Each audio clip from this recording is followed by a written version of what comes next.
Теперь к обстановке на воде. С начала лета в Коми утонуло 8 детей. Основные причины гибели – купание в необорудованных или запрещенных местах, без присмотра взрослых. Рейды на пляжах и в местах отдыха у воды проходят регулярно. Сотрудники МЧС выдают памятки и напоминают о правилах безопасного поведения.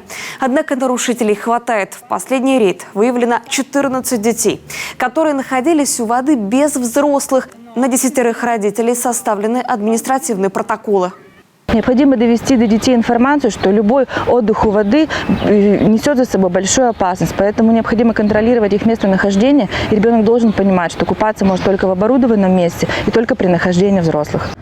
Главное управление МЧС России по Коми напоминает, вода в северных реках остается холодной даже в купальный сезон. Течение быстрое и секундная неосторожность может привести к трагическим последствиям. Отдыхая у воды, стоит следить за своими детьми и воздержаться от алкоголя.